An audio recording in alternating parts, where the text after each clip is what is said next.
د زابل د سیوري په ولسوالۍ کې د اسلامي امارت د بنسټګر مولا محمد عمر مجاهد مقبره څرګنده شوه. دغه مراسمو کې د اسلامي امارت رئیس الوزرا مولا محمد حسن اخوند، د ریاست الوزرا اقتصادي مرستیال مولا عبدالغني برادر اخوند، د ملي دفاع کورنیو چارو او بهرنیو چارو وزارتونو سرپرستانو، د کابینې ځینو نورو غړو، چارواکو، دینی عالمانو، قومي مشرانو او ګڼو خلکو ګډون کړی وو. د ملي دفاع وزارت سرپرست او د مولا محمد عمر زوی مولوي محمد یعقوب مجاهد وویل چې پلار د ژوند تر پایه همدې سیمه کې پاتې شو او اوس د اسلامي امارت د مشرانو په پریکړه مقبره څرګنده شوه.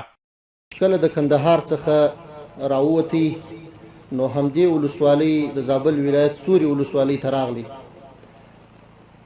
د دې ځای څخه تقریبا د 15 شپو دپاره بیا د شینکۍ ولسوالۍ ته تللی دی او بیرته دلته راګرځېدلی دی. نو بیا د وفات تر وخته ټول عمر یې په همدې ولسوالۍ کې تیر کړی دی. د هغه چا په یاد کې راټول شوي یو چې د دنیا ټول زور او قوت د هغه په عزم کې هیڅ فرق رانه وست. د هغه چا په یاد کې راټول شوي یو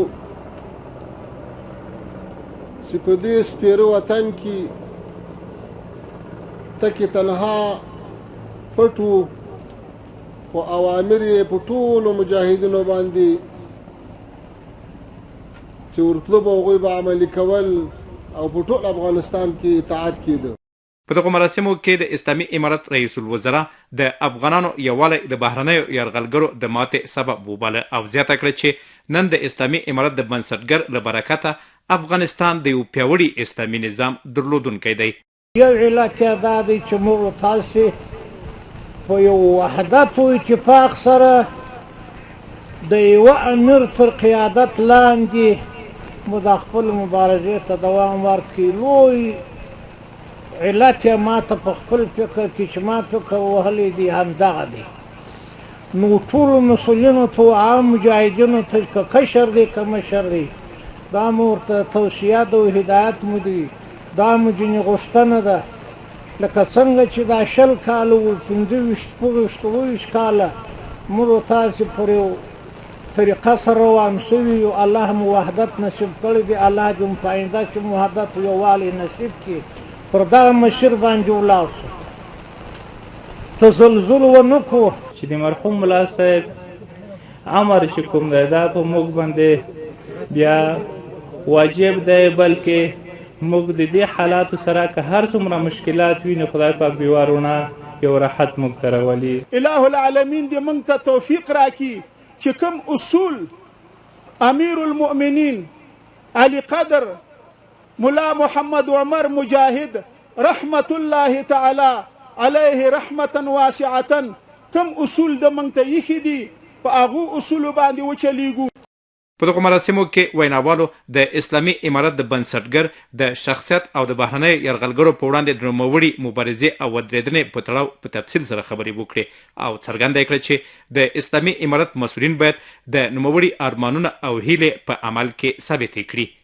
ارمانونه نفاذ د شریعت محمدي پر افغانستان باندې قائمول او تقوا او فریض په مسؤلینو کې راتلل او یو د بل په اتفاق او اتحاد باندې سره اوسېدل او د بیت المال او د هغه څه سره چې په هغه کې ټول ملت شریک دي د هغو سره د هغو په حفاظت کې خپل کردار ادا کول او د ټول ملت سره د ټول افغانستان د اولس سره داسې ښېګڼې کول چې هغه د اسلامي نظام یا د اسلامي حکومت په خپله ترجماني وکړي. او موږ تاسې ته او د ټول افغانستان علما او مجاهدینو او عام مسلمانانو ته بلکې د ټولې دنیا او مسلمانانو ته دې الله دا توفیق ورکړي چې د هغه لار تعقیب کړي او پر دغه لار باندې استقامت وکړي.